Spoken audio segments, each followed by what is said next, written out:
Have you ever wondered why some older people seem to have a particular odor, sometimes referred to as old age smell? Have you ever worried that you too might develop this odor one day and wish you knew how to prevent or reduce it? What if we told you that there is an incredibly simple trick that only takes 3 minutes of your time to get rid of that smell? It is a trick that 99% of people are completely unaware of. Stay with us until the end of this video because we are about to reveal to you an enlightening Zen story full of Buddhist wisdom that will change your perspective on the smell of old age and reveal a surprising trick to combat it in just 3 minutes. First, if this topic intrigues you and you want to discover this pearl of age-old wisdom, like this video and share it with your friends and family. It could be the answer they were looking for. The ancient walls of Enmei Temple, nestled among the verdant hills of Japan, breathed a 1,000-year-old quiet. The intoxicating scent of cherry blossoms, at the height of their ephemeral beauty, mingled with the austere aroma of incense burning slowly in the stone brazier. A gentle breeze caressed the paper lanterns hanging under the eaves of the roof, creating an atmosphere of serene anticipation. In the heart of this sacred place, in the meticulously tended Zen garden, a group of people had gathered. Their faces, marked by time like the wrinkles on the bark of an ancient tree, reflected a mixture of hope and curiosity. They had come from distant villages, moved by the reputation of the Venerable Kaido, a Buddhist monk whose wisdom was considered a beacon in their community. Today, the monk had promised to address a subject often silenced, but deeply felt by many, the truth about the smell of old age. The Venerable Kaito, whose age was estimated to be over 85, moved with a grace unexpected for his age. His eyes, framed by fine wrinkles that radiated like rays of sunshine, possessed a depth that seemed to peer into the soul of the person before him. His saffron robe, simple but impeccable, swayed slightly as he sat composedly on his meditation cushion. A respectful silence enveloped the group, a silence thick with expectation, but also with a subtle streak of unease.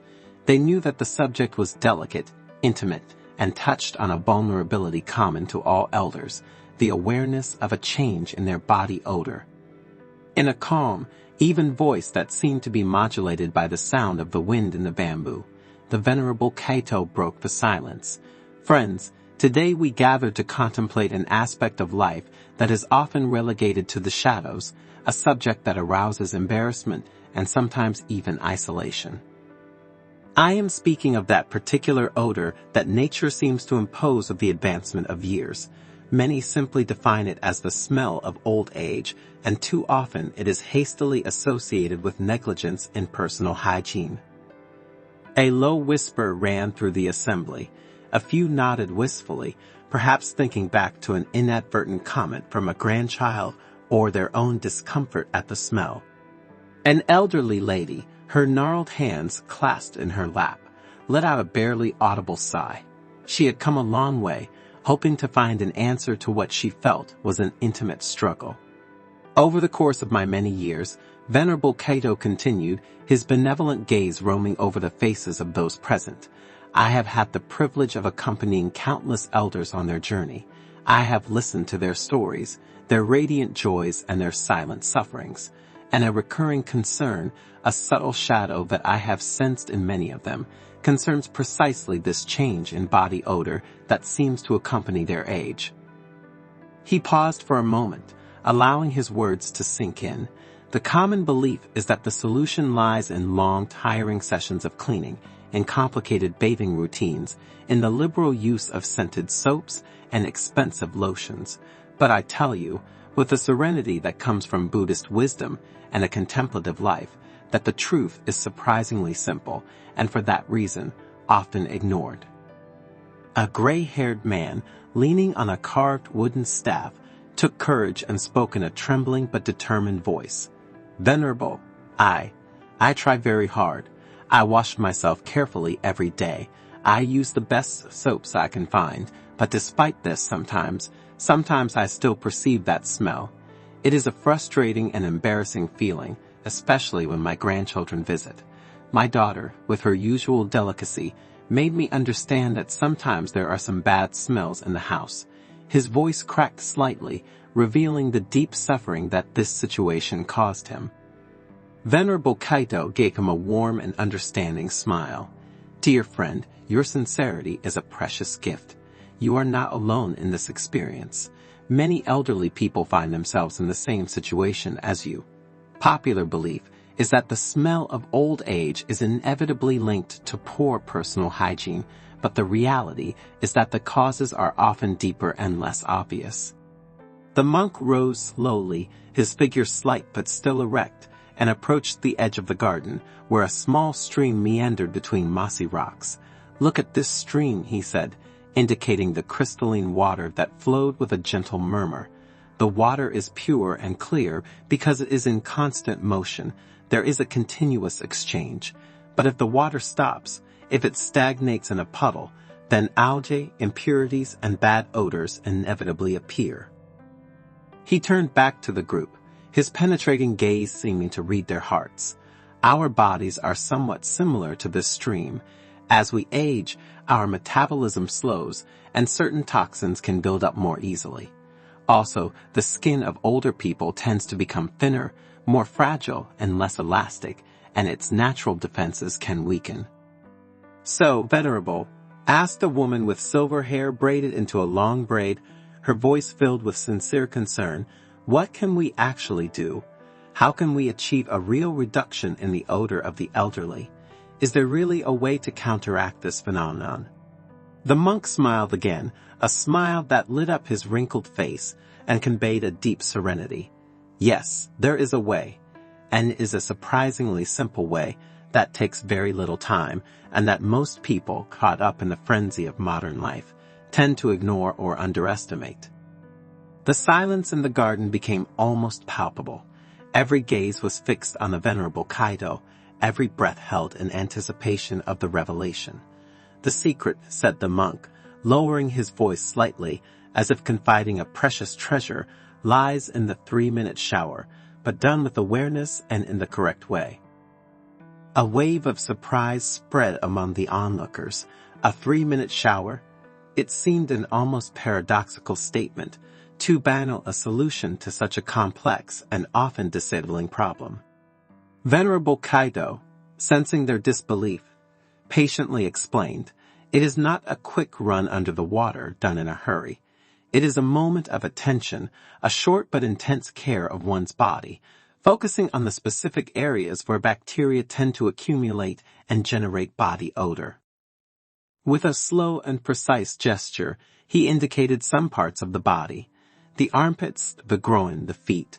These are the areas where the concentration of sweat glands is greatest and where, in a hot and humid environment, bacteria proliferate more easily. A target 3-minute shower, using a delicate soap, possibly neutral to respect the delicacy of the skin of the elderly, and concentrating the cleansing action on these critical areas is often much more effective than a long, distracted shower. But that's not all, she added, her gaze moving from one face to the next. Drying is an equally crucial, often overlooked step. Every part of your body should be thoroughly dried after a shower, paying particular attention to the folds of skin, such as under the breasts, on the abdomen, or between the toes, where moisture can become trapped, creating an ideal environment for bacterial growth. Venerable Kaito went on to share other simple but highly effective hygiene tips. Wear clean clothing every day, favoring natural fabrics such as cotton, which allow the skin to breathe and reduce the accumulation of moisture. Change underwear several times a day if necessary, especially if you sweat excessively. And do not underestimate the importance of scrupulous oral hygiene, as even breathing can significantly contribute to overall body odor. Then, her speech moved on to another fundamental aspect, often overlooked. Diet and body odor are closely intertwined. A diet rich in fresh fruits and vegetables, whole grains and lean proteins, while limiting the consumption of processed foods, saturated fats, and refined sugars, can make a significant difference. Certain foods, such as garlic, onion, and strong spices can temporarily intensify body odor, so it is advisable to consume them in moderation, especially on certain occasions. And she didn't forget to emphasize the vital importance of hydration and health.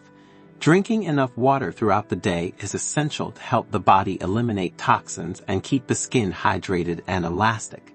Well-hydrated skin is less prone to irritation, cracking, and consequently, the proliferation of bacteria responsible for bad odors. The monk also spoke about the importance of creating a healthy home environment for the elderly. Make sure the house is well ventilated, opening windows regularly to encourage air exchange.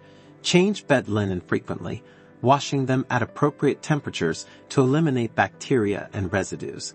Thoroughly cleaning surfaces, especially those in the bathroom and kitchen, can contribute significantly to eliminating bad odors in the home. Turning to those who care for the elderly, she offered words full of wisdom and deep compassion. Remember that caring for the elderly is not limited to caring for their physical needs. It also includes their emotional well-being, their dignity, and their sense of self-worth. Approach the delicate subject of hygiene with tact and respect, offering your help and support without ever making them feel embarrassed, inadequate, or dependent. A gentle and patient approach can make a huge difference in their quality of life.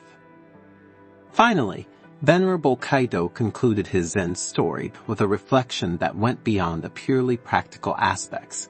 This simple 3-minute shower trick is not just a matter of personal hygiene. It is an act of awareness, a way to take care of our bodies with attention and respect, honoring the temple that has been given to us. The Buddha taught us that the body is a precious instrument for our spiritual path, and we must keep it clean and well-functioning.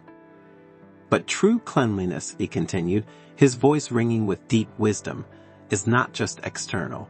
It is also internal.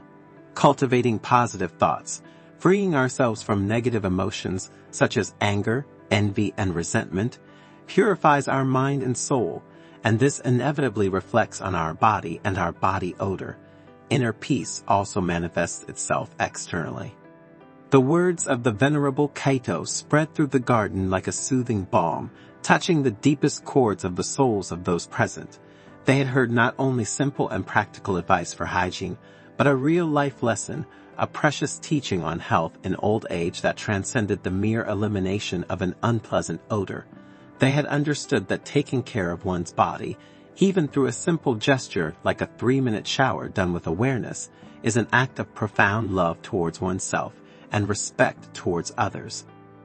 As the sun began its slow descent behind the hills, painting the sky with warm golden hues, the group took leave of the Venerable Kaito with a sense of deep gratitude and renewed hope. They took with them not only the secret of the 3-minute shower, but also the Buddhist wisdom of a man who had dedicated his life to the pursuit of truth and compassion for all living beings. They had learned that even the most humble of daily gestures can be transformed into an opportunity for self-care and connection with others, illuminating the path to a more peaceful, dignified, and conscious old age. Buddhist wisdom had once again offered an illuminating perspective on an often overlooked aspect of life, transforming a potential source of embarrassment and isolation into an opportunity for personal growth and self-kindness.